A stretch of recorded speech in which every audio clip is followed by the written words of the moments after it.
Bapak, Ibu, Saudara-saudari sekalian yang terkasih, salam damai untuk kita semua. Semoga damai dan kasih dari Tuhan kita Yesus Kristus senantiasa menyertai hidup dan karya saudara-saudari dimanapun berada.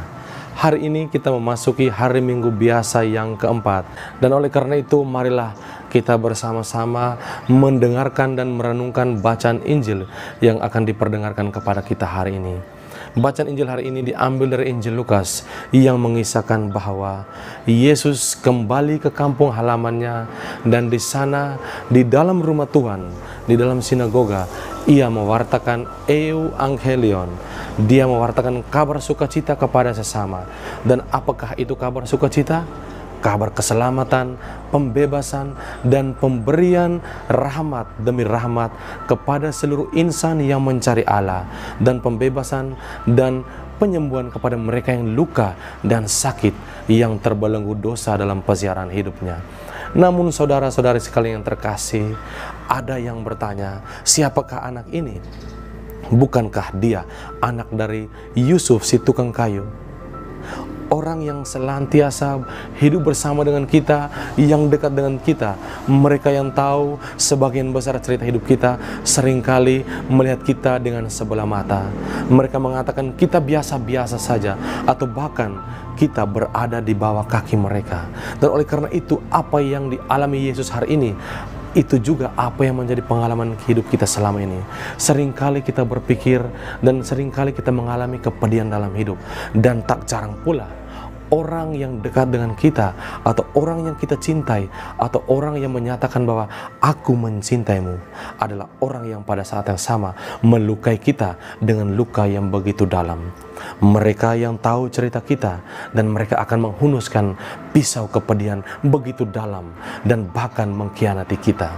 Dan lihatlah saudara-saudari terkasih, permulaan pertanyaan dan keraguan umat inilah yang akan membawa Yesus pada penderitaan di kayu salib. Sahabatnya sendiri, Yudas, mengkhianati dia, dan bahkan ketidakpercayaan kita pada Kristus membawa dia pada kematian di atas palang yang hina. Saudara-saudari terkasih, hari ini Yesus menjawab mereka, mengatakan bahwa memang si orang nabi seringkali tidak dihormati di tempat asalnya. Dan hal inilah yang haruslah membuat kita membuka mata, bahwa di hadapan kita bukan hanya seorang nabi, bukan hanya dia yang diutus Tuhan untuk mewartakan kebenaran, tetapi yang berada di hadapan kita adalah Sang Allah itu sendiri. Dan kebutaan hati kita yang membuat kita tidak mampu melihat siapa di depan kita. Atau seringkali egoisme kita, kesombongan kita membuat kita tidak mampu melihat kebaikan atau kelebihan dalam diri sesama saudara dan saudari kita. Namun ada hal lain yang patut kita pelajari pada hari ini, yaitu bahwa Yesus memicu orang-orang atau kerabatnya untuk membenci dia. Bukan karena jawaban Yesus bahwa seorang nabi tidak dihormati di tempat asalnya, tetapi Yesus membandingkan mereka dengan umat Israel pada zaman Nabi Elia dan Elisa, di mana pada zaman Nabi Elia begitu banyak orang-orang yang terlantar di Israel, banyak malapetaka dan banyak janda-janda di Israel. Tetapi Elia yang dipercaya Tuhan untuk memberikan keselamatan, keluar dari semua permasalahan dan belenggu penyakit, malah dia pergi dan menikahi janda di tanah asing, di tanah Sidon. Saudara-saudari terkasih, dengan kedegilan hati kita, dengan kedosaan kita, rahmat yang seharusnya kita peroleh akhirnya jatuh pada tangan orang lain. Dengan kesombongan kita, dengan semua kedosaan kita, rahmat yang sebenarnya harus kita peroleh menjadi sebuah kerinduan tanpa kepastian. Dan juga pada saat Nabi Elisa, pengganti Nabi Elia, banyak umat Israel terkena sakit kusta dan lepra, tetapi malah Nabi Elisa menyembuhkan seorang dari tanah asing, seorang jenderal yang mengatakan bahwa mandilah dan bersihkanlah dirimu di sungai Yordan, dan di sana engkau akan menjadi sembuh. Saudara-saudari terkasih, perkataan inilah yang membuat umat-umat di Nazaret begitu membenci dia. begitu tidak menghormati dia, dan bahkan mereka mau membunuh dia dan menolaknya di jurang.